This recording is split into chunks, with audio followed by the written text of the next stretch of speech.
कृष्णाय वासुदेवाय हरे परमात्मने प्रणतः क्लेशनाशाय गोविंदाय नमो नमः। नमस्कार, मु मिथुन तत्वमय चैनल को आपण मानक स्वागत करुच्ची।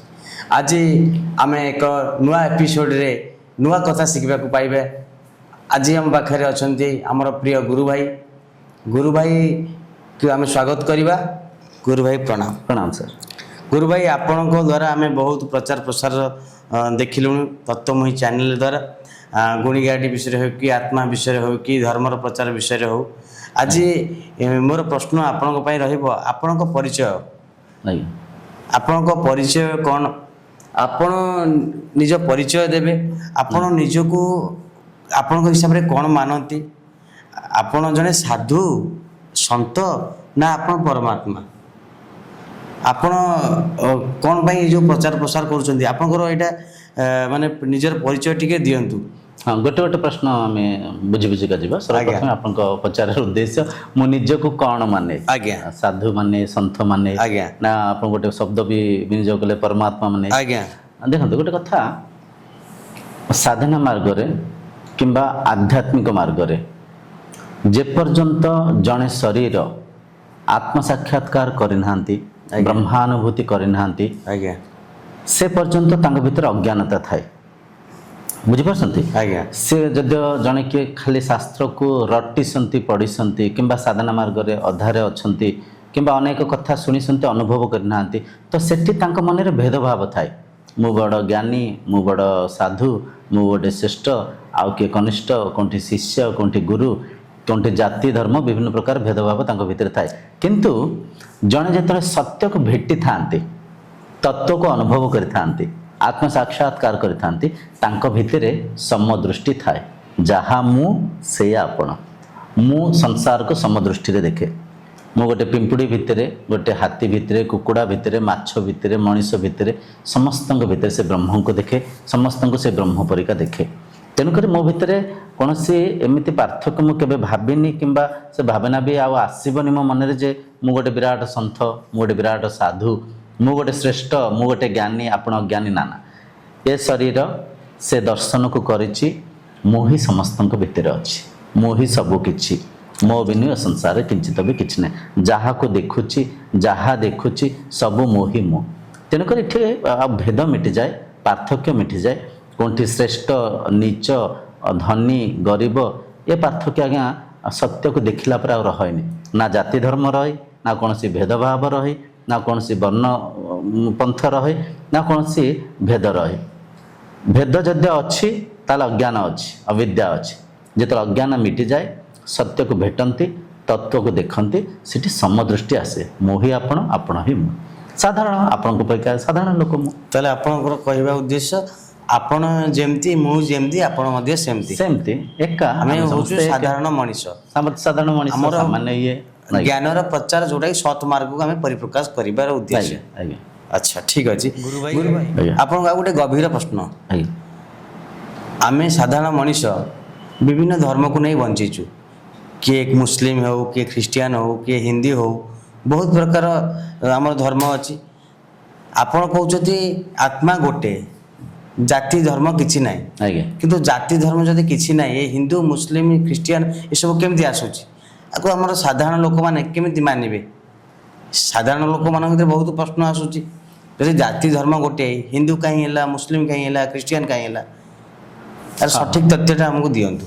हाँ आपन पचारे उद्देश्य बोधे मु भाबुची माने अनेक लोक मानि थांती जाति धर्म वर्णपंथ रे समस्त निजको हिंदू के मुस्लिम मानि संती किंतु आपण को समस्त एक आत्मा जेहेतु एक जाति कोनोसी नाही आमे मनुष्य माने ही एटा को निर्माण करि थाउ। एटा केते दूर साधारण लोक मानि नेबे नहीं ठीक अच्छे देखंतु आमे आमको जो प्रकार शिक्षा दीक्षा दि जाए जो प्रकार माँ बापा ठार शिखीचे समाज किसी ज्ञान को ग्रहण करचे चतुर्पाश्वर किसी जिनस को देखुचे से सब जिनस को आधार कर मानिचे।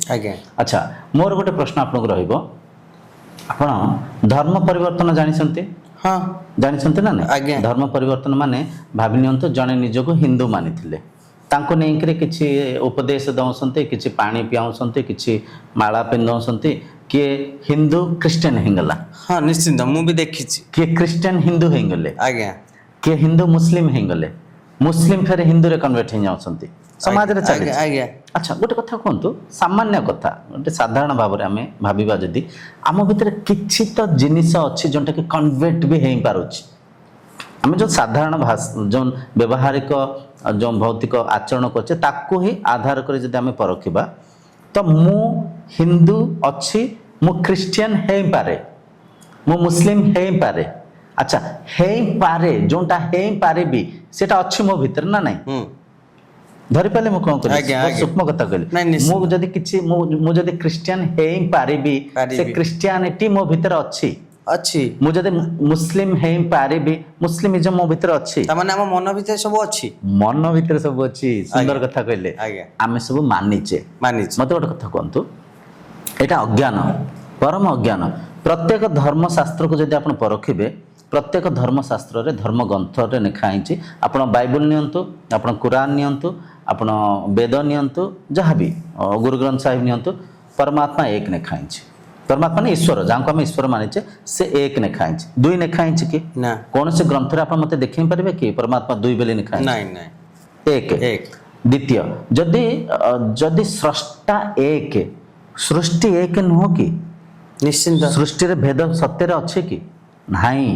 କିଛି ରାଜନୀତିକ ମନୁଷ୍ୟମାନେ, ଆଚ୍ଛା, କିଛି ସ୍ୱାର୍ଥୀ ଶରୀର ମାନେ ତାଙ୍କ ନିଜ ସ୍ୱାର୍ଥ ପୂର୍ତ୍ତି କରିବା ପାଇଁ ସମାଜକୁ ଜାତିରେ, ଧର୍ମରେ, ବର୍ଣ୍ଣ ପନ୍ଥରେ କାଟି ବାଣ୍ଟିକିରି ତାଙ୍କ ସ୍ୱାର୍ଥ ପୂର୍ତ୍ତି କରିବା ପାଇଁ ସେମାନେ ଯୋଜନା କରୁଛନ୍ତି। କିନ୍ତୁ ଆମେ ଆପଣଙ୍କ କହିବା ଅନୁଯାୟୀ ଲୋକମାନେ ହିଁ ସବୁ କରୁଛନ୍ତି। ଲୋକମାନେ ହିଁ କରୁଛନ୍ତି ନିଜ ସ୍ୱାର୍ଥ ପାଇଁ। ନିଜ ସ୍ୱାର୍ଥ ପାଇଁ।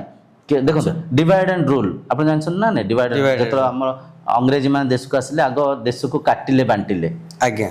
ଜାତିରେ, ଧର୍ମରେ, ବର୍ଣ୍ଣରେ, ପନ୍ଥରେ କାହାକୁ ସପୋର୍ଟ କଲେ, କାହାକୁ ଉକସେଇଲେ, ବୁଝିପାରୁଛନ୍ତି? ଏମିତି ଦେଶକୁ ଛାରଖାର କରିକି କାଟି ବାଣ୍ଟିକି ସେ ଦେଶ ଉପରେ ଆକ୍ରମଣ କଲେ, ଦେଶକୁ ତାଙ୍କ କବଳରେ ନେଲେ। ଠିକ ସେଇ ଧର୍ମ, ଠିକ ସେଇ କନସେପ୍ଟକୁ ଏଠି ବୁଝନ୍ତୁ।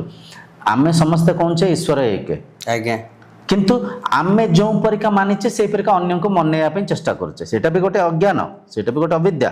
ଯଦି ଆମେ କହୁଛେ ସ୍ରଷ୍ଟା ଏକ, ତାହେଲେ ସୃଷ୍ଟିରେ ଭେଦ କେମିତି ଆସିଲା? ପ୍ରଶ୍ନ। ତେଣୁକରି ଯଦି ସ୍ରଷ୍ଟା ଏକ, ସୃଷ୍ଟି ବି ଏକ।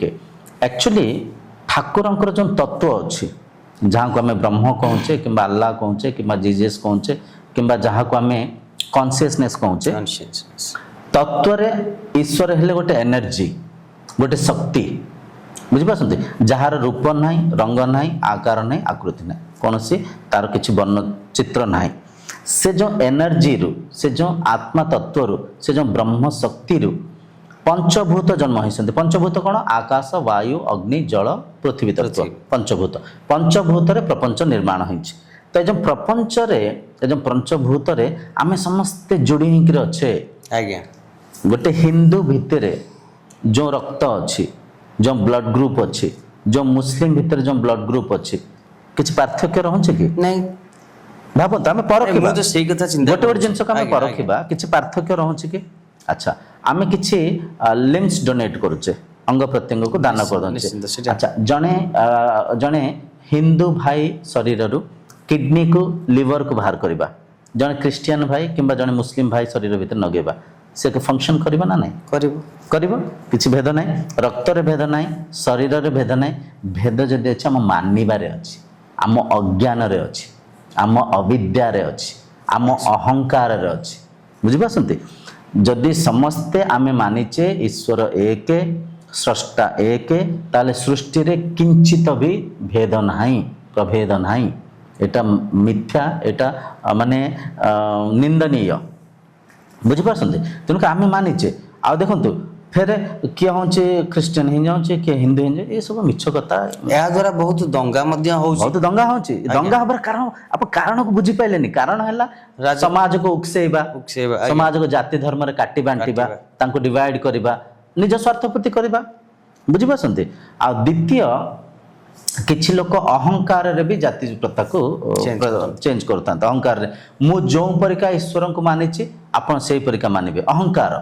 मनर गोटे अहंकार यहाँ जो लोक पाखे अधिक धन हुए अधिक आवश्यकता पूर्ति हुए तांको भितर गोटे पोक काटे मन भितर गोटे दसी पोक काटे से किसी तांको परीक्षा करने चेष्टा करते आज्ञा मो परीक्षा आचरण करेंगे मो परीक्षा खाइबे मु जो ठाकुर को पूजुचे से विधि विधान में पूजिबे बुझिपारछन्ति आपण जति हाँ कहते आज्ञा ये सब मेन कथा है आम अज्ञान शास्त्र को जब आम पढ़ा वेदरे कौन सी ठाकुरंकर चिन्ह वर्णर वर्णना ना नहीं उपनिषद रे कौन सी ठाकुरंकर चिन्ह वर्णर वर्णना ना ना नाम ना रंग ना रूप ना किसी आकार आकृति ना वर्णना जाति ना धर्म कौन किछि ना वेद कौन सी एक ब्रह्म द्वितीय नास्ति ब्रह्म एक द्वितीय नांति ସେଥିପାଇଁ ତ ଆମେ ପଢିଛୁ सर्वम खलविदम ब्रह्म नेह नानास्ति किंचन सब किछि से ब्रह्म ही ब्रह्म को छड़ा किंचित भी अलग किछि नाही बुझि पाछन आज्ञा। तेनकर आमे अज्ञान रे जाति धर्म को मानिचे धर्म परिवर्तन करिया पे चेष्टा करछे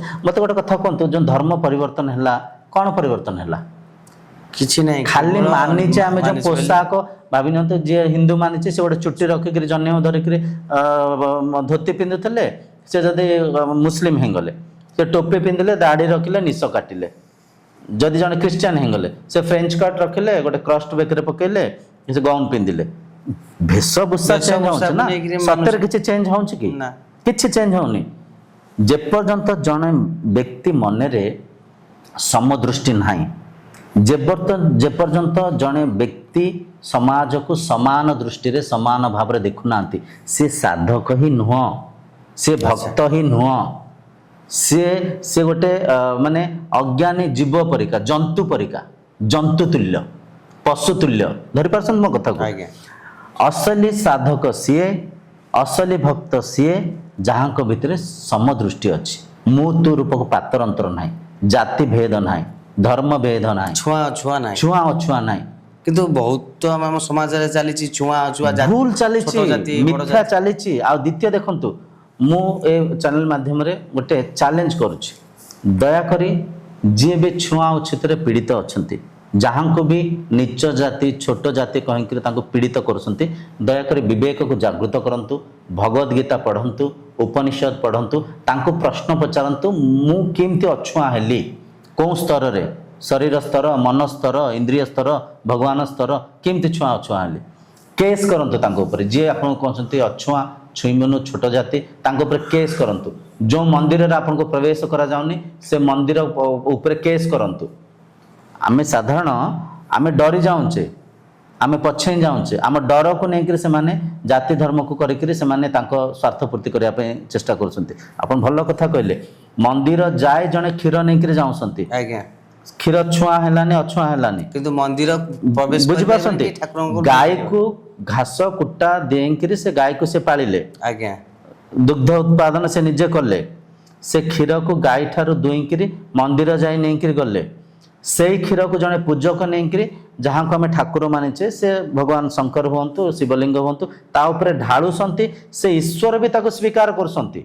उठिकरी पळौ नांती किछि से श्राप्य दो नांती किछि माने प्रकृति रे किछि व्याघ्र रूप धारण करनांती किंतु ये जो मझिरे पूजक अछंती से अविद्या अहंकार रे से कहते तमे भितर गले छुआ हो मु नहीं ठाकुर ଏଇଟା ବହୁତ ହାସ୍ୟାସ୍ପଦ କଥା केते हास्यास्पद कथा निश्चिନ୍ତ, निश्चिନ୍ତ। अच्छा तमे से ठाकुर ऊपर ढालुच नहीं आज्ञा। ठाकुर एक्सेप्ट करुसंती तमे कोन ठाकुर बड़ तमे कोन ठाकुर बेसी उच्च श्रेष्ठ ଠାକୁର ଗୋଟେ बुझी पारछंती ସବୁ आमे जो गोटे कथा आज्ञा मनुष्य अहंकार रो बाहरी पार नथांती ସେଥିପାଇଁ। सत्य को चिन्हि पार नथांती ସେଥିପାଇଁ ଆଜ୍ଞା सबठार बहुत दुखर कथा निश्चिନ୍ତ, ठाकुर कौन परखंतु ठाकुर को आम निर्माण करें आम जेतिक निर्माण करें मूर्ति फटो चित्र जेतिक भी आकार आकृति ये सब माध्यम ये सब अनित्य ये सब असत्य नित्य है आत्मा सत्य है आत्मा जोटा कि आपण भितर अच्छा जो जे कि आप निजे ନିଜେ ठाकुर संगे आमर संपर्क है गोटे वस्त्र संगे जो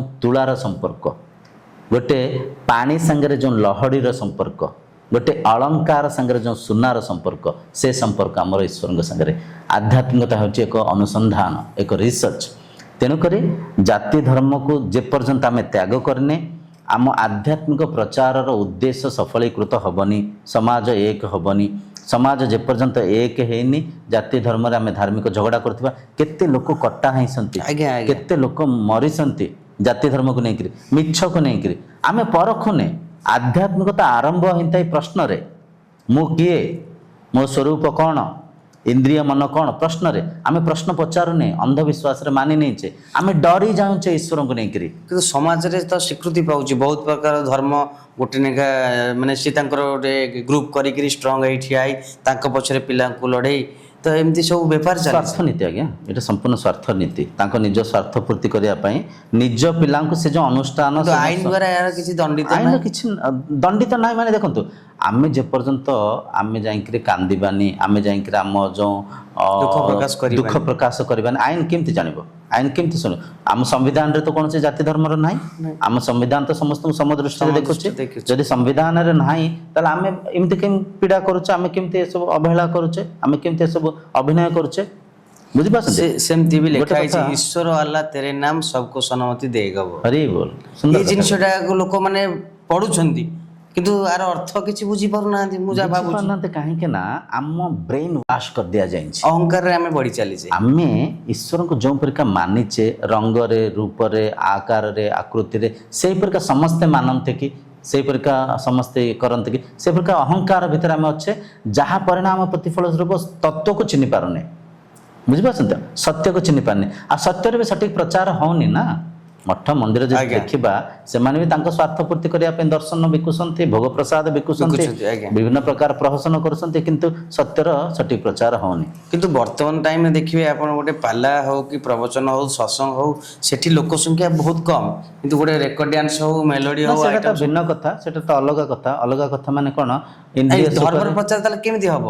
ଇନ୍ଦ୍ରିୟ ସୁଖରେ ଆମେ ସବୁ ବାନ୍ଧି ହେଇଯାଇଛୁ। ଆଉ ଧାର୍ମିକ, ସର୍ବପ୍ରଥମେ ଆମେ ଧାର୍ମିକ ଗ୍ରନ୍ଥକୁ ପଢିବା। ଆଜ୍ଞା। ଆଉ ଦ୍ୱିତୀୟ, ଯଦି ଧର୍ମକୁ ଆମେ ଅସଲି ଧର୍ମକୁ, ଅସଲି ସତ୍ୟକୁ ଜାଣିବା ପାଇଁ ଚାହୁଁଛେ, ଜଣେ ହିନ୍ଦୁ ଭାଇ, ଜଣେ ମୁସଲିମ ଭାଇ, ଜଣେ ଖ୍ରୀଷ୍ଟିଆନ ଭାଇ, ଜଣେ ଶିଖ ଭାଇ ଏକତ୍ର ହେଇକିରି, ଏକାଠି ବସିକିରି ଆମ ଶାସ୍ତ୍ରର ଏକତାକୁ ପଢିବା। ଆଜ୍ଞା। ଶାସ୍ତ୍ରକୁ ବି କିଛି ଲୋକ ପରିବର୍ତ୍ତନ କରିଦେଇଛନ୍ତି। ବୁଝିପାରୁଛନ୍ତି? ଶାସ୍ତ୍ରର ବି ଯେଉଁ ମୂଳ ଶାସ୍ତ୍ର, ଯେଉଁ ଆଧାର, ତା ଭିତରେ ବି କିଛି ଗପ, କାହାଣୀ, କାଳ୍ପନିକ କଥା ସବୁ ଲେଖି ଦେଇଛନ୍ତି, ଯାହା ମାଧ୍ୟମରେ ଲୋକ ଆହୁରି ଭ୍ରମିତ। ଆମେ ବିବେକକୁ ଜାଗୃତ କରିବା, ଆମେ ନିଜେ ପରଖିବା, ଜଣେ ହିନ୍ଦୁ ଜଣେ ମୁସଲିମ ଠାରୁ, ଖ୍ରୀଷ୍ଟିଆନ ଠାରୁ କେମିତି ଭିନ୍ନ, କେଉଁ ସ୍ତରରେ ଭିନ୍ନ, ଶରୀରକୁ ପରଖିବା, ମନକୁ ପରଖିବା। ଆଜ୍ଞା, କାଲି ଆମେ ଯେଉଁ ଗୋଟେ କରିଥିଲେ ଏପିସୋଡ, ଯାକି ଏଇ ଆତ୍ମା ଉପରେ, ଆଜ୍ଞା ଆଜ୍ଞା, ବହୁତ ମାନେ ଗୋଟେ କିଏ କହିଛନ୍ତି, ଗୋଟେ ସାଧୁ କହିଛନ୍ତି କି କମେଣ୍ଟ କରିଛନ୍ତି। ତ ଯଦି ସାଧାରଣ ଲୋକ ଯାଇକିରି ପୂଜା କରିପାରିବେ, ତାହେଲେ ବ୍ରାହ୍ମଣ ମାନେ କାହିଁ ଅଛନ୍ତି? ଯଦି ସେମାନେ ବେଦ ପଢିପାରିବେ, ବ୍ରାହ୍ମଣ ମାନେ କ'ଣ କରିବେ? ମୋତେ ଗୋଟେ କଥା କୁହନ୍ତୁ। ଆଜ୍ଞା। ବ୍ରାହ୍ମଣ ମାନେ କାହିଁ ଅଛନ୍ତି ମାନେ କ'ଣ? ଆମେ ବ୍ରାହ୍ମଣ ମାନଙ୍କୁ, ମାନେ ବ୍ରାହ୍ମଣ କିଏ ଆମେ ଜାଣିନେ ନା, ନ ଜାଣିବାରେ ସେ ପ୍ରଶ୍ନ ସବୁ ଉଠୁଛି, ଆମେ ବି ତା ଉତ୍ତର ଦେଇପାରୁନେ। ବ୍ରାହ୍ମଣ ସିଏ ଯେ ବ୍ରହ୍ମ ଜ୍ଞାନକୁ ଜାଣିଛନ୍ତି, ଯେ ବ୍ରହ୍ମ ତତ୍ତ୍ୱକୁ ତାକୁ କହିବା କଥା। ଗୋଟେ ମହାରଣା ଲୋକ କ'ଣ ଯାଇକିରି ମନ୍ଦିରରେ ପୂଜା କରିପାରିବ? ନିଶ୍ଚୟ କରିପାରିବେ। ମହାରଣା କୋଉଠି? ବୃତ୍ତିରେ ମହାରଣା କୋଉଠି? ତାଙ୍କ ଜ୍ଞାନରେ ମହାରଣା। ମାନେ ମହାରଣା ଆମେ କାହାକୁ କହୁଛେ? ଯେ କାଠ କାମ କରୁଛନ୍ତି। ଯଦି କାଠ କାମ କରୁଛନ୍ତି ସେ ମହାରଣା। ଯଦି ସେ କାଠ କାମକୁ ତ୍ୟାଗ କରିକି ସେ ଉପାସନା ବିଧି କଲେ, ସେ ମହାରଣା ହେଲେ କି? ନା, ସେ ବ୍ରାହ୍ମଣ ହେଲେ। ଯଦି ଜଣେ ବ୍ରାହ୍ମଣ ପୂଜାଦି କାର୍ଯ୍ୟକ୍ରମ କରୁଛନ୍ତି, ସେ ବ୍ରାହ୍ମଣ। ମୁଁ ବି ଯଦି ଜଣେ ବ୍ରାହ୍ମଣ ପୂଜାଦି କାର୍ଯ୍ୟକ୍ରମ ନ କରିକି ସେ ଦୋକାନରେ କରିକି ଦୋକାନରେ ବିକୁଛନ୍ତି, ତାହେଲେ ସେ ବୈଶ୍ୟ ହେଲେ, ସେ ବ୍ରାହ୍ମଣ କେମିତି ହେଲେ? ଆମେ ଗୁଣରେ, ଧର୍ମରେ, ଜାତି ପ୍ରଥାକୁ, ଧର୍ମକୁ ନିର୍ମାଣ କରିଛେ ଜଣକୁ ଚିହ୍ନିବା ପାଇଁ, ଜଣ ବର୍ଗକୁ ଚିହ୍ନିବା ପାଇଁ, ସମୂହକୁ ଚିହ୍ନିବା ପାଇଁ। ଆଜ୍ଞା। ତ ସେଇଟାକୁ ଆମେ ଭୁଲି ଯାଇଛେ ନା। ସବୁଠାରୁ ଗୋଟେ ଦୁଃଖର କଥା, ଚିନ୍ତାଜନକ ବିଷୟ, ଆମେ ଶାସ୍ତ୍ର ପଢୁନେ, କିଏ କ'ଣ କହିଥିଲା ମାନି ଦଉଛେ। ଆଜ୍ଞା। ମତେ ଆପଣ ତୁଣ୍ଡରେ ଛେଳି କୁକୁର, ଛତୁଣ୍ଡେ ଛେଳି କୁକୁର ଯୋଉଟା କହିଲେ, ସେମିତି ବି ଚାଲିଛି। ସମସ୍ତେ କହୁଛନ୍ତି ଆମେ ମାନିଛେ। ମୁଁ କହୁଛି, ଆପଣ ବିବେକକୁ ଜାଗୃତ କରନ୍ତୁ, ଶାସ୍ତ୍ର ପଢନ୍ତୁ। ଶାସ୍ତ୍ରରେ କୌଣସି ଜାତି ବର୍ଣ୍ଣ ଭେଦ ନାହିଁ, ଭେଦ ନାହିଁ, ସମସ୍ତେ ଏକ। ସାଧାରଣ ଲୋକ ଏହାକୁ ବୁଝିବା ଉଚିତ। ବୁଝିବେ କେତେବେଳେ? ଯେତେବେଳେ ଶାସ୍ତ୍ର ପଢିବେ। ଆଉ ଜାତି ଧର୍ମ ଆମେ ମଣିଷ ହିଁ ନିର୍ମାଣ କରିଛି, ତାଙ୍କ କର୍ମକୁ ଚିହ୍ନିବା ପାଇଁ, ତାଙ୍କ ସମୂହକୁ ଚିହ୍ନିବା ପାଇଁ। ଆମେ କହୁଛେ ଗୋଟେ ଡକ୍ଟର, ଆମେ କହୁଛେ ଜଣେ ଓକିଲ, ଆମେ ଜଣେ କହୁଛେ ତହସିଲଦାର, ସେଭଳି କାମ, ଆମେ ଜଣେ କହୁଛେ ମନ୍ତ୍ରୀ। ଆଜ୍ଞା। ତ ସେ କାମ କରୁଛନ୍ତି ନା। ଆମେ ଗୋଟେ ମନ୍ତ୍ରୀଙ୍କୁ ଆମେ କହିବା କି ଇଏ ହିନ୍ଦୁ ମନ୍ତ୍ରୀ, ଇଏ ମୁସଲିମ ମନ୍ତ୍ରୀ, ଇଏ ହିନ୍ଦୁ ଡକ୍ଟର, ସେ ମୁସଲିମ ଲୟର ଏମିତି କହିବା ସେମିତି କିଛି କହିବାର ନାହିଁ। ଭେଦ ଅଛି କି? ନା। ବୃତ୍ତିକୁ ଚିହ୍ନିବା ନା ନାହିଁ, କିନ୍ତୁ ଆମେ ବୃତ୍ତିରେ ଏ ପରିକା ନିମଗ୍ନ ହେଇ ଯାଇଛେ, ବୃତ୍ତି ହିଁ ମୁଁ ମାନେ ନେଇଛେ। ତା ମାନେ ସେମିତି ତ ଠିକ, ତା ମାନେ ସିଭିଲ କାଷ୍ଟ ଯୋଉ ଲେଖା ହଉଛି ଏସି ଯୋଉ ଓବିସି ଜେନେରାଲ ଏସବୁ ଅଛି, ତ ସମ୍ବିଧାନରେ ସେମାନଙ୍କ ପାଇଁ ଗୁରୁତ୍ୱ ଦିଆଯାଇଛି କାହିଁକି? ସମ୍ବିଧାନ ଯେତେବେଳେ ଲେଖା ହେଲା, ଡକ୍ଟର ଭୀମରାव ଆମ୍ବେଦକର ସାର୍ ଯେତେବେଳେ ଲେଖିଲେ, ଦେଖନ୍ତୁ ସମ୍ବିଧାନର ମୂଳ ଉଦ୍ଦେଶ୍ୟ ଆପଣ କ'ଣ ବୁଝିଛନ୍ତି ମୋତେ କୁହନ୍ତୁ? ସମ୍ବିଧାନର ଆବଶ୍ୟକତା କ'ଣ ପଇଲା? ସମ୍ବିଧାନ ମାନେ ଯୋଉଟା କି ଆଇନକୁ ପ୍ରଣୟନ କରିବା। ଆଇନର ଆବଶ୍ୟକତା କ'ଣ? କୋଉଥିପାଇଁ ଆଇନ ଦରକାର? ଆମେ ତ ଖାଉଛେ ପିଉଛେ ଚଳିଛେ, ଆଇନର କାହିଁକି ଆବଶ୍ୟକତା କ'ଣ? କିଏ କିଛି ଭୁଲ କଲା ସେଥିପାଇଁ ଆଇନ ଥାଏ। ସୁନ୍ଦର, ମଣିଷ ସମାଜକୁ ଶୃଙ୍ଖଳିତ ରଖିବା, ଶୃଙ୍ଖଳିତ ରଖିବା ପାଇଁ, ସମସ୍ତଙ୍କ ସୁବିଧାକୁ ଦେଖିବା ପାଇଁ, ଯୋଉଠି ଯାହାର ବି ଅସୁବିଧା ଅଭାବ ଅଛି ତାଙ୍କୁ ଆମେ ସାହାଯ୍ୟ କରିବା, ସାହାରା ହବା, ସାରା ସଂସାର ମିଳିମିଶିକିରି ଏକ ହେଇକିରି ଭାତୃଭାବରେ ଚଳିବା। ବୁଝିପାରିଲେ? ଏ କଥା ଧରିପାରିଲେ? ଆଚ୍ଛା, ସେ ସମୟରେ ଯେଉଁ ଜାତି ଧର୍ମକୁ ନେଇକିରି ଯେଉଁ ମିଥ୍ୟା ଆରୋପକୁ ନେଇକିରି ଯେଉଁ ସମାଜରେ ବହୁତ ଲୋକ ପୀଡ଼ିତ ଥିଲେ, ବହୁତ ଲୋକ ଅବହେଳିତ ଥିଲେ, ତ ସେମାନଙ୍କୁ ଦେଖନ୍ତୁ, ପରିବର୍ତ୍ତନ କେବେ ହେଲେ ସାଙ୍ଗେ ସାଙ୍ଗେ ଆସେନି। ପରିବର୍ତ୍ତନ ସାଙ୍ଗେ ସାଙ୍ଗେ ଆସେନି ମାନେ କ'ଣ? ମଣିଷ ସମାଜରେ ଆମେ ଯାହା ବି କିଛି ବ୍ୟବସ୍ଥାକୁ ବ୍ୟବସ୍ଥିତ କରିଛେ, ନିର୍ମାଣ କରିଛେ, ତା ପଛରେ କିଛି ନା କିଛି କାରଣ ଅଛି, ତା ପଛରେ କିଛି ନା କିଛି ଉଦ୍ଦେଶ୍ୟ ଅଛି। ସବୁଠାରୁ ମୂଳ ଉଦ୍ଦେଶ୍ୟ କାରଣ ହେଲା ସମସ୍ତେ ଶାନ୍ତିରେ ଚଳିବା, ସମସ୍ତେ ଆନନ୍ଦରେ ରହିବା, କାହାର ଅଭାବ ଅସୁବିଧା ହେଉଛି ତାକୁ ଆମେ ଦୂର କରିବା। ବୁଝିପାରୁଛନ୍ତି? ଏଇଟା ହେଲା ମୂଳ ଉଦ୍ଦେଶ୍ୟ। ତ ଯେତେବେଳେ ସମ୍ବିଧାନ ଲେଖା ହେଲା, ସେ ସମୟରେ ଯିଏ ଜାତି ଧର୍ମରେ ପୀଡ଼ିତ ଥିଲେ, ଯେଉଁ ବର୍ଗ ଠିକ୍ ସେ ତାଙ୍କୁ ପାଠ ପଢ଼ାଉନଥିଲେ, ଠିକ୍ ସେ ତାଙ୍କୁ ଜବ୍ ମିଳୁନଥିଲା, ଆମରି ଲୋକମାନେ ହିଁ କରିଥିଲେ। ଆଚ୍ଛା, ସେମାନଙ୍କ ପାଇଁ ଗୋଟେ, ସେମାନଙ୍କ ପାଇଁ ତାଙ୍କୁ ଟିକେ ଉଦ୍ଧାର କରିବା ପାଇଁ, ତାଙ୍କୁ ଟିକେ ଆଗକୁ ନେବା ପାଇଁ, ତ ଏଇଟା ଗୋଟେ ସ୍କିମ୍ ବାହାରିଥିଲା। ଏବେ ଯଦି ଆପଣ ଦେଖିବେ, ଆମର ଏଇ ସମାଜକୁ ଯଦି ଦେଖିବେ, ଆଜି ଯେଉଁ ଜାତି ଧର୍ମ ମିଛ, କିନ୍ତୁ ଆମେ ଯେଉଁ ମାନିଛେ, ଆମେ କହୁଛେ ଓବିସି ତାଙ୍କୁ କିଛି ମିଳୁଛି, SC ST ତାଙ୍କୁ ଚାକିରିରେ ସାହାଯ୍ୟ ମିଳୁଛି, କିନ୍ତୁ ଜେନେରାଲ କାଷ୍ଟକୁ ଆଜିକାଲି କିଛି ମିଳୁନି। ମୁଁ ଭାବୁଛି ଜେନେରାଲ କାଷ୍ଟ ଯିଏ ଅଛନ୍ତି ତାଙ୍କ ମନରେ କୋଉଠି ନା କୋଉଠି ଗୋଟେ ଲୋଭ ଆଶା ଆସୁଥିବ, ମୁଁ ST ହେଇଥାନ୍ତି, ମତେ ଏ ଚାକିରିଟା ମିଳିଥାନ୍ତା। ଦେଖନ୍ତୁ, ସେଇ ଜେନେରାଲ କାଷ୍ଟ ଯିଏକି ଭୁଲ କରିଥିଲେ ତା ପରିଣାମକୁ ଆଜି ଭୋଗୁଛନ୍ତି। ଆଚ୍ଛା ଆଚ୍ଛା, ମୋ କଥା ଧରିପାରୁଛନ୍ତି? ତାଙ୍କ ମନରେ ନିଶ୍ଚୟ କୋଉଠି ନା କୋଉଠି ଏ କଥା ଆସୁଥିବ, ଏ ବିଚାର ଆସୁଥିବ, ମୁଁ SC ହେଇଥାନ୍ତି କି, ମୁଁ ST ହେଇଥାନ୍ତି କି, ଇଏ ଡକ୍ଟର ପୋଷ୍ଟ ମୋର ହେଇଯାଇଥାନ୍ତା, ଇଏ ଯେଉଁ ଆଜି ମୁଁ IAS ପାଇ ଯାଇଥାନ୍ତି, ଯାହା ବି ଯୋଉଠି ରିଜର୍ଭେସନ ଅଛି। ତ ଏଠି ଦେଖନ୍ତୁ, ଜାତି ଧର୍ମରେ ବାଣ୍ଟିକିରି ତାର ଯିଏ ବାଣ୍ଟିଥିଲେ ସେମାନେ ବି ଭୋଗୁଛନ୍ତି, ପୀଡ଼ା ପାଉଛନ୍ତି ନା ନାହିଁ। ତେଣୁକରି ଦେଖନ୍ତୁ, ଗୋଟେ କଥା, ଆମେ ଯଦି ମଣିଷ, ଆମର ଯଦି ବିବେକ ଅଛି, ଆମର ଯଦି ବୁଦ୍ଧି ଅଛି, ଆମେ ଶରୀରକୁ କାଟିକିରି ଦେଖିବା କୋଉଠି ଭେଦ ଅଛି, ରକ୍ତକୁ କାଟିକିରି ଦେଖିବା, ଅଙ୍ଗ ପ୍ରତ୍ୟଙ୍ଗକୁ କାଟିକି ଦେଖିବା କୋଉଠି ଭେଦ ଅଛି, କେମିତି ଭେଦ ଅଛି। ମିସ୍ ଗାଇଡେନ୍ସ ଏସବୁ ହେଲା ବ୍ରେନ୍ ୱାଶ। ଏସବୁ ମଣିଷ ସମାଜକୁ ବ୍ରେନ୍ ୱାଶ କରିକିରି କିଛି ଶକ୍ତିଶାଳୀ ସମୂହ କିଛି ନିଜ ସ୍ୱାର୍ଥ ପାଇଁ କରିଥିବା ଯୋଜନା, କିନ୍ତୁ ଆମେ ଭ୍ରମରେ ଭ୍ରମିତ ହେଇଯାଉଛେ। ଆମେ ପ୍ରଶ୍ନ ପଚାରୁନେ, ମୁଁ ଛୋଟ ଜାତି କେମିତି? ଜଣେ ଭାବି ନିଅନ୍ତୁ, ଜଣେ ବ୍ୟକ୍ତି ଅଡ଼ିଗଲେ, ମାନେ ପୁରା ଷ୍ଟ୍ରଙ୍ଗ ହେଇ ଠିଆ ହେଲେ, ମୁଁ ଛୋଟ ଜାତି କେମିତି ମୋତେ ପ୍ରମାଣ କରନ୍ତୁ। ସେ ପୁଲିସ ଷ୍ଟେସନକୁ ଯିବେ, କୋର୍ଟ କଚେରୀ ଯିବେ, କାନୁନର ସାହାରା ନେବେ, ଦେଖିବା ତାଙ୍କୁ କେମିତି ସାବିତ କରିଦେବେ ସେ ଛୋଟ ଜାତି, ନିଚ ଜାତି ବୋଲିକିରି। ଆମ ଭିତରେ ବିବେକକୁ ଆମେ ଜାଗୃତ କରୁନେ, ଆମ ଭିତରେ ଆମେ ଯେଉଁ ଆମ ନିଜର କରେଜକୁ, ଆମ ନିଜର ସାହସକୁ ଆମେ ଉତ୍ପ୍ରେରଣା ଦଉନେ, ଯାହା ମାଧ୍ୟମରେ ଆମେ ମାନି ନେଇଛେ, ଯେ ଯାହା କହିଲା ସହି ଯାଉଛେ। ସେଇ କଥା, ଯଦି ଜଣେ ଉଚ୍ଚ ଜାତିର ଲୋକଙ୍କ ଦେହ ଖରାପ ହେଉଛି, ଗୋଟେ ଛୋଟ ଜାତିର ଡକ୍ଟର ଯଦି ହେଇଥିବ, ସେ କ'ଣ ଟ୍ରିଟମେଣ୍ଟ କରୁନି? ମୋତେ ଆଜ୍ଞା ଗୋଟେ କଥା କୁହନ୍ତୁ, ଆମେ ଏଇ ସମାଜରେ ଦେଖିଛେ, ଜଣେ ବ୍ରାହ୍ମଣ ପୁଅ ଜଣେ ବାଉରୀ ଝିଅକୁ ବାହା ହେଉଛନ୍ତି, ଲଭ୍ ମ୍ୟାରେଜ ହେଉଛି ନା ନାହିଁ? ସେଠି ଫେର ଗୋଟେ ବେପାର ପୁରେଇ ନେଇଛନ୍ତି। ଫେର ବେପାର କ'ଣ?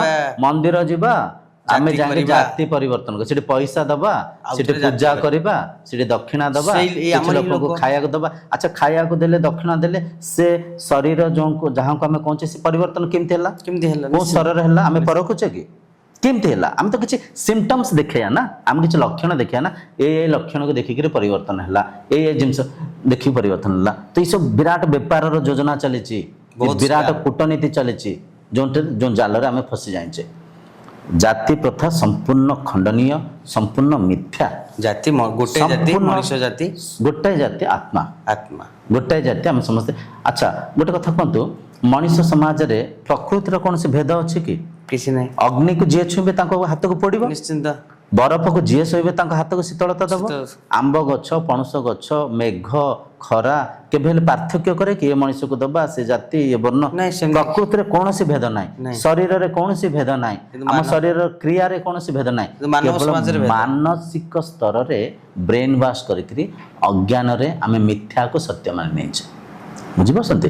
ଜାତି ଧର୍ମ ସମ୍ପୂର୍ଣ୍ଣ ମିଥ୍ୟା, ସମ୍ପୂର୍ଣ୍ଣ ଖଣ୍ଡନୀୟ। ଯେପର୍ଯ୍ୟନ୍ତ ଆମେ ଜାତି ଧର୍ମକୁ ତ୍ୟାଗ କରିନେ, ଯେପର୍ଯ୍ୟନ୍ତ ଆମେ ମଣିଷ ସମାଜକୁ ସମଦୃଷ୍ଟିରେ ଦେଖିନେ, ଆମ ସାଧନା ସଫଳୀକୃତ ହେବନି, ଈଶ୍ୱର ପ୍ରାପ୍ତି କରିପାରିବାନି। ବୁଝିପାରୁଛନ୍ତି? ସାଧନାର ପ୍ରଥମ ସାଧନା ହେଲା ଅହିଂସା, ସତ୍ୟ, ଅସ୍ତେୟ।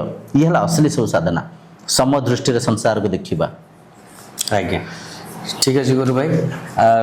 ଆପଣଙ୍କର ଯେଉଁ ଏସବୁ ପ୍ରଚାର କରିବାର ଉଦ୍ଦେଶ୍ୟ କ'ଣ? ଏହା ଦ୍ୱାରା ସମାଜକୁ କି ପ୍ରଭାବ ପଡ଼ିବ? ସୁନ୍ଦର ପ୍ରଶ୍ନ। ମୋର ଉଦ୍ଦେଶ୍ୟ ହେଲା, ଯେହେତୁ ମୁଁ ସତ୍ୟକୁ ଭେଟ କରିଛି, ମୋ ଉଦ୍ଦେଶ୍ୟ କହିପାରିବି କିମ୍ବା ମୋ କର୍ତ୍ତବ୍ୟ କହିପାରିବି, ସତ୍ୟକୁ ସ୍ପଷ୍ଟ ଭାବରେ ଜନସମାଜକୁ ଆଣିବି, ସ୍ପଷ୍ଟ ଭାବରେ ସମସ୍ତଙ୍କୁ ବୁଝେଇବି। ମୋର ଉଦ୍ଦେଶ୍ୟ ନୁହଁ ଯେ ମୁଁ ଗୋଟେ ହିରୋ ହେବି, ମୋର ଉଦ୍ଦେଶ୍ୟ ନୁହଁ ଯେ ମୋତେ କେହି ପାଦ ସ୍ପର୍ଶ କରିକି ମୁଣ୍ଡିଆ ମାରିବେ, ବେକରେ ଫୁଲ ଦେବେ, କେହି ଦକ୍ଷିଣା ଦେବେ, ନା, ଏଇଟା ଆଜ୍ଞା ମୋ ଉଦ୍ଦେଶ୍ୟ ନୁହଁ।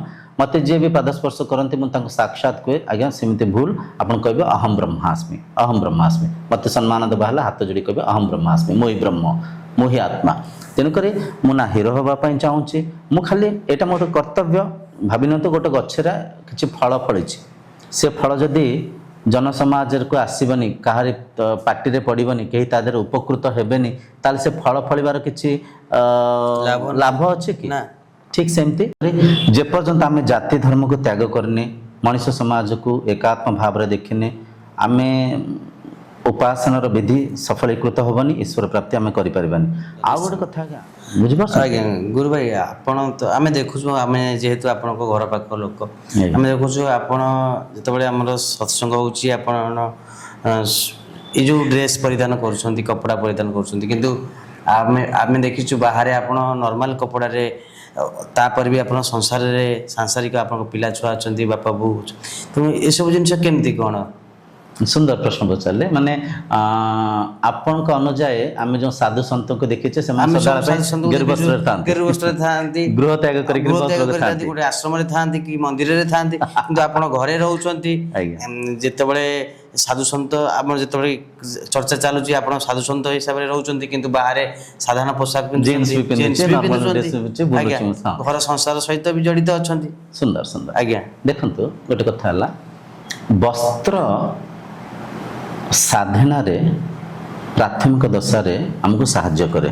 ଆଜ୍ଞା, ବସ୍ତ୍ର ମାଧ୍ୟମରେ ଆମେ ଭୌତିକ ଅନୁଶାସନକୁ ଆଚରଣ କରିଥାଉ। ଅନୁଶାସନକୁ ଦେଖନ୍ତୁ, ଇଏ ଯେଉଁ ବସ୍ତ୍ର ଆମେ ଦେଖୁଛେ କିମ୍ବା ଏଇ ଯେଉଁ ବସ୍ତ୍ର ଆପଣ ପିନ୍ଧିଛନ୍ତି, ଇଏ ସବୁ କେଉଁଥିରେ ତିଆରି? ସେ ତୁଳାରେ ନୁହଁ? ଆଜ୍ଞା, କପଡ଼ା ସେଇ ତୁଳା, ସେଇ ତୁଳାରେ ଏଠି ଗୋଟେ ରଙ୍ଗ ଦିଆଯାଇଛି, ଏଠି ଗୋଟେ ରଙ୍ଗ ଦିଆଯାଇଛି। ବସ୍ତ୍ରରେ କିଛି ପାର୍ଥକ୍ୟ ଅଛି କି? ଆକ୍ଚୁଆଲି କିଛି ନାହିଁ, ଦେଖିବାକୁ ଗଲେ କିଛି ପାର୍ଥକ୍ୟ ନାହିଁ। କିନ୍ତୁ ଆମେ ଦେଖନ୍ତୁ, ମଣିଷ ଯେତେବେଳେ କିଛି କର୍ମକାଣ୍ଡ କରିଥାନ୍ତି, ମଣିଷ ଯେତେବେଳେ କିଛି ସ୍ପେଶାଲ ଜିନିଷକୁ ଧାରଣ କରିଥାନ୍ତି, ତାଙ୍କ ମନ ଭିତରେ ଗୋଟେ ଅନୁଶାସନ ଜାଗୃତ ହେଇଥାଏ। ଯେତେବେଳେ ସାଧନା ମାର୍ଗକୁ ପ୍ରଥମ ଦଶାରେ ଆସିଥାନ୍ତି, ବସ୍ତ୍ର ପିନ୍ଧିଥାନ୍ତି, ତ ସିଏ ତାଙ୍କ ମନରେ ଗୋଟେ ଜିଜ୍ଞାସା, ନିଷ୍ଠା, ଆଗ୍ରହ ସୃଷ୍ଟି ହେଇଥାଏ। ନାଇଁ, ମୁଁ ଏ ବସ୍ତ୍ର ପିନ୍ଧିଛି ମାନେ ମୁଁ ମିଛ କହିବିନି, ମୁଁ ପାପ କରିବିନି, ମୁଁ ଏ ଜିନିଷ ଖାଇବିନି, ତାମସିକ ଜିନିଷକୁ ତ୍ୟାଗ କରିବି। ତ ଧୀରେ ଧୀରେ ଯେତେବେଳେ ଜଣେ ସତ୍ୟକୁ ଭେଟିଥାନ୍ତି, ସତ୍ୟକୁ ଅନୁଭବ କରିଥାନ୍ତି, ସେଠି ଆଉ ତାଙ୍କର କୌଣସି ବନ୍ଧନ ନଥାଏ। ବନ୍ଧନ ମାନେ ଏଇଟା ପିନ୍ଧିବି, ସେଇଟା ପିନ୍ଧିବିନି, କିଛି ତ୍ୟାଗ ନଥାଏ, ସମଦୃଷ୍ଟି ଥାଏ। ସେ ବୁଝିପାରିଥାନ୍ତି ଇଏ ଯେଉଁ ଗିରି ବସ୍ତ୍ର ପିନ୍ଧିଛି, ଇଏ ବି ସେ ତୁଳାରେ ତିଆରି, ଯେଉଁ ଶ୍ଵେତ ବସ୍ତ୍ର ପିନ୍ଧିଛନ୍ତି କିମ୍ବା ଯେଉଁ ବ୍ଲୁ ଡ୍ରେସ୍ ପିନ୍ଧିଛନ୍ତି, ସେ ବି ସେ ତୁଳାରେ ତିଆରି। ବସ୍ତ୍ରରେ କୌଣସି ପାର୍ଥକ୍ୟ ନାହିଁ। ଆମେ ପ୍ରାଥମିକ ଦଶାରେ ଆମେ ପାର୍ଥକ୍ୟ ନାହିଁ, ଆମେ ଏକଥାକୁ ବି କାଟି ପାରିବାନି, ବସ୍ତ୍ରର ଆବଶ୍ୟକ ନାହିଁ, କାଟି ପାରିବାନି। କାହିଁକି କାଟିବା? ଦେଖନ୍ତୁ, ବସ୍ତ୍ର ଗୋଟେ ୟୁନିଫର୍ମ, ଆମେ ଜାଣିପାରୁଛି। ଇଏ ଜଣେ ଭାବି ନିଅନ୍ତୁ, ଜଣେ ପୋଲିସ ଅଫିସର ଅଛନ୍ତି, ପୁଲିସ ଅଫିସର କ'ଣ ସଦାବେଳେ ପାଇଁ ସେ ୟୁନିଫର୍ମରେ ବୁଲୁଛନ୍ତି କି? ନାହିଁ। ଯେତେବେଳେ ଡ୍ୟୁଟିରେ ଅଛନ୍ତି ୟୁନିଫର୍ମ ପିନ୍ଧୁଛନ୍ତି, ଯେତେବେଳେ ଡ୍ୟୁଟିରେ ନାହାନ୍ତି ସାଧାରଣ ପୋଷାକ ପିନ୍ଧୁଛନ୍ତି। ମୁଁ ସେମିତି ମନରେ ମାନି ନେଇଛି, ଯେତେବେଳେ ସତ୍ସଙ୍ଗ କରେ, ଯେତେବେଳେ ସାଧନା ଉପରେ ଚର୍ଚ୍ଚା କରେ, ଯେତେବେଳେ ଭିଡ଼ିଓ କରେ, ସେତେବେଳେ ମୁଁ ମୋ ୟୁନିଫର୍ମ ପିନ୍ଧେ, ମୋ ବସ୍ତ୍ର ପିନ୍ଧେ। ମୁଁ ବସ୍ତ୍ର ପିନ୍ଧିକିରି କାହିଁକିନା ବହୁତ ସାରା କଥା ଅଛି ଏଇଟା ବହୁତ କମ୍ ଲୋକ ଧରିପାରିବେ। ଆମ ମନରେ ନା କିଛି ଧାରଣା ବସି ଯାଇଛି। ନିଶ୍ଚିନ୍ତ ସାଧୁମାନେ ଏଇଭଳିଆ ପିନ୍ଧିବେ, ଏଇଭଳିଆ ଥିବେ, ଦାଢ଼ି ଥିବ, ଚୁଟି ଥିବ, ଗେରୁ ବସ୍ତ୍ର ପିନ୍ଧିଥିବେ। ମୁଁ ସେ ପରିକା ଜନସମାଜକେ ଦର୍ଶେଇକିରି ତାଙ୍କ ମନକୁ ଏ ମାର୍ଗକୁ ଆଣିବା ପାଇଁ ବି ଏ ବସ୍ତ୍ର ପିନ୍ଧୁଛି। ଖୋଲା କଥା ମୁଁ କ୍ୟାମେରା ଆଗରେ କହୁଛି। ତେଣୁକି ବସ୍ତ୍ର ପିନ୍ଧିବାର ମୋର କାରଣ ଦୁଇଟା। ଏକରେ ଅନୁଶାସନକୁ ଆଚରଣ କରିବା, ଦ୍ୱିତୀୟ ହେଲା ସେ ପରିକା ମୁଁ ନିଜକୁ ପ୍ରଦର୍ଶନ କଲେ ଲୋକ ତାକୁ ଗ୍ରହଣ କରିବେ। ଦ୍ୱିତୀୟ, ଯେମିତି ସମସ୍ତେ ଜଣେ ପୁଲିସ ଅଫିସର ସଦାବେଳେ ପାଇଁ ୟୁନିଫର୍ମ ପିନ୍ଧନ୍ତିନି, ଓକିଲ ସଦାବେଳେ ପାଇଁ ତାଙ୍କ କଳା କୋଟ୍କୁ ପିନ୍ଧିକି ବୁଲନ୍ତିନି, ସେମିତି ଯେତେବେଳେ ମୁଁ ସାଧାରଣ କୁଆଡ଼େ ଯାଏ, ବନ୍ଧୁବାନ୍ଧବ ବାହାରେ କୁଆଡ଼େ ବୁଲେ, ମୁଁ ସାଧାରଣ ମୁଁ ସାଧା ପୋଷାକ ପିନ୍ଧେ। ଆଚ୍ଛା, ଦ୍ୱିତୀୟ ପ୍ରଶ୍ନ ଆପଣ ଯେଉଁ କହିଲେ ମୁଁ ଗୃହସ୍ଥ ଆଶ୍ରମରେ ଅଛି। ଆଜ୍ଞା ଦେଖନ୍ତୁ ଆଜ୍ଞା, ଆଶ୍ରମ ବି ଗୋଟେ ଆଶ୍ରୟର ସ୍ଥଳୀ ନୁହଁ କି, ଗୋଟେ ଗୃହ ନୁହଁ କି? ସେଠି ବି ସାଧୁ ଖାଉନାହାନ୍ତି, ପିଉନାହାନ୍ତି, ବସ୍ତ୍ର ପିନ୍ଧୁନାହାନ୍ତି, ତାଙ୍କ ଚେଲା ତାଙ୍କର ଶିଷ୍ୟଙ୍କ ସାଙ୍ଗରେ ସମ୍ପର୍କ ନାହିଁ କି? ଆଜ୍ଞା ଅଛି। ଗଲା, ଯେମିତି ଆଶ୍ରମ ଗୃହସ୍ଥ ଆଶ୍ରମ ସମାନ। ଦ୍ୱିତୀୟ, ଆମେ ଯଦି ଆମ ବୈଦିକ ପରମ୍ପରାକୁ ଦେଖିବା, ଭଗବାନ ବେଦବ୍ୟାସ ଗୃହସ୍ଥ ଆଶ୍ରମରେ ଥାଇକିରି ଧର୍ମର ପ୍ରଚାର କରିଥିଲେ, ବେଦ ବେଦାନ୍ତର ପ୍ରଚାର କରିଥିଲେ। ଆମେ ଯଦି କହିବା ଗୁରୁ ସନ୍ଦୀପନୀ ଗୃହସ୍ଥ ଆଶ୍ରମରେ ଥାଇକିରି ଗୃହସ୍ଥ ପତି ପତ୍ନୀ ପିଲାଙ୍କ ସାଙ୍ଗରେ ଥାଇକିରି ଧର୍ମର ପ୍ରଚାର କରିଥିଲେ। ଆମେ ଯଦି କହିବା ଗୁରୁ ବଶିଷ୍ଠ ଗୃହସ୍ଥ ଆଶ୍ରମରେ ଥିଲେ, ସନ୍ଥ କବୀର, ଅନେକ ସାଧୁ ସନ୍ଥ ଅଛନ୍ତି ଯିଏକି ଗୃହସ୍ଥ ଆଶ୍ରମରେ ଥାଇକିରି ସାଧନା କରିଛନ୍ତି, ସତ୍ୟର ପ୍ରଚାର କରିଛନ୍ତି, ଧର୍ମର ପ୍ରଚାର କରିଛନ୍ତି, ବ୍ରହ୍ମଜ୍ଞାନର ପ୍ରଚାର କରିଛନ୍ତି। ତ ଗୃହ ଖରାପ ନୁହଁ, ଗୃହସ୍ଥ ଆଶ୍ରମ ହେଲା ସର୍ବଶ୍ରେଷ୍ଠ ଆଶ୍ରମ। କାହିଁକିନା ଗୃହସ୍ଥ ଆଶ୍ରମରେ ଜଣେ ବ୍ୟକ୍ତି ଗୃହର କର୍ତ୍ତବ୍ୟ ବି କରୁଛନ୍ତି, ସାଧନା କରିକିରି ସତ୍ୟର ପ୍ରଚାର ବି କରୁଛନ୍ତି। ତେଣୁକରି ଗୃହସ୍ଥ ଆଶ୍ରମକୁ ଶାସ୍ତ୍ରରେ ଶ୍ରେଷ୍ଠ କୁହାଯାଇଛି। ଜଣେ ଆଶ୍ରମରେ ଅଛନ୍ତି, ସେ କମ୍ଫର୍ଟ ଜୋନ୍ରେ ଅଛନ୍ତି, କେବଳ ଖାଇଲେ ପିଇଲେ ସତ୍ୟର ପ୍ରଚାର କଲେ। କିନ୍ତୁ ଜଣେ ଗୃହସ୍ଥୀ ନିଜ ଘରର ଜଞ୍ଜାଳ, ନିଜର ଘରର ଦାୟିତ୍ୱ, ପିଲା ଛୁଆଙ୍କର ଦାୟିତ୍ୱ, ଘରେ ଯାହା ବି ଆବଶ୍ୟକତାକୁ ପୂର୍ତ୍ତି କରୁଛନ୍ତି, ଧର୍ମର ପ୍ରଚାର କରୁଛନ୍ତି। ଗୃହସ୍ଥ ଆଶ୍ରମ ସାର୍ ଖରାପ ନୁହଁ, ଆମେ ମାନି ନେଇଛେ, ଆମେ ଭାବି ଦେଇଛେ, କିନ୍ତୁ ଗୃହସ୍ଥ ଆଶ୍ରମ ଖରାପ ନୁହଁ। ଅତି ସୁନ୍ଦର କଥା ଗୁରୁ ଭାଇ। ଆପଣ ଆମକୁ ବହୁତ, ଯେଉଁଟାକି ଧର୍ମ ଗୋଟେ, ସେଟା ହିନ୍ଦୁ ନୁହେଁ କି ମୁସଲିମ ନୁହେଁ, ମଣିଷ ସମାଜ ଏକ। ପ୍ରଥମେ ସେଇଟାକୁ ବୁଝନ୍ତୁ, ମନର ଅହଙ୍କାରକୁ ତ୍ୟାଗ କରନ୍ତୁ, ଯାହାଦ୍ୱାରା କି ଆମେ ସଠିକ ବିଚାର କରିପାରିବା। ଆଉ ଗୋଟେ କଥା ସାର୍, ଆମେ କୌଣସି ବନ୍ଧନ ବାନ୍ଧିବାର ଆବଶ୍ୟକ ନାହିଁ। ଆମେ ଗୋଟେ ଆତ୍ମୀୟ ବନ୍ଧନରେ ଅଛେ, ଆମେ ଏପରିକା ବନ୍ଧନରେ ଅଛେ, ଆମେ ଚାହିଁଲେ ବି ସେ ବନ୍ଧନକୁ ଭାଙ୍ଗି ପାରିବାନି, ଛାଡ଼ି ପାରିବାନି। ଆମ ସମ୍ପର୍କ ଗୋଟେ ଗଛ ସାଙ୍ଗରେ ଅଛି। ଗଛ ବିନା ଅକ୍ସିଜେନ କୋଉଠି ଅଛି? ଅକ୍ସିଜେନ ବିନା ଜୀବନ କୋଉଠି ଅଛି? ଆମ ସମ୍ପର୍କ ଗୋଟେ ନଈ ସାଙ୍ଗରେ ଅଛି। ନିଶ୍ଚିନ୍ତ। ପାଣି ବିନା ଜୀବନ କୋଉଠି ଅଛି? ଆଜ୍ଞା। ଯେଉଁଠି ଆମ ସମ୍ପର୍କ ପଞ୍ଚଭୂତ ସାଙ୍ଗରେ ଅଛି, ଆମେ ସମସ୍ତେ ଏକ। ଯେପର୍ଯ୍ୟନ୍ତ ଏ ଏକତାର ପ୍ରଚାର ହେଇନି, ଯେପର୍ଯ୍ୟନ୍ତ ଶାସ୍ତ୍ରର ଗଭୀର କଥାର ତତ୍ଵର ପ୍ରଚାର ହେଇନି, ମଣିଷ ସମାଜ ଯେତେ ଭୌତିକ କର୍ମକାଣ୍ଡ କଲେ ବି ଶାନ୍ତି ଆନନ୍ଦରେ ରହିପାରିବେନି, ସତ୍ୟ ଯୁଗର ଆଉଥରେ ନିର୍ମାଣ ହେଇପାରିବନି। ଅତି ସୁନ୍ଦର କଥା, ଧନ୍ୟବାଦ ଗୁରୁ ଭାଇ। ଆପଣ ଆମ ଚ୍ୟାନେଲକୁ ଆସିକିରି ବହୁତ ସୁନ୍ଦର କଥା କହିଲେ। ବର୍ତ୍ତମାନ ଆପଣମାନେ ବି ଦେଖିଲେ, ଗୁରୁ ଭାଇଙ୍କ ବିଷୟରେ ଜାଣିଲେ, ଗୁରୁ ଭାଇଙ୍କର ପ୍ରକୃତ ଉଦ୍ଦେଶ୍ୟ କ'ଣ ଆପଣମାନେ ବୁଝିଲେ। ଏଇଠି ରହୁଛୁ, ନମସ୍କାର, ଦେଖା ହେବ ଆଉ ଗୋଟେ ଏପିସୋଡ଼ରେ।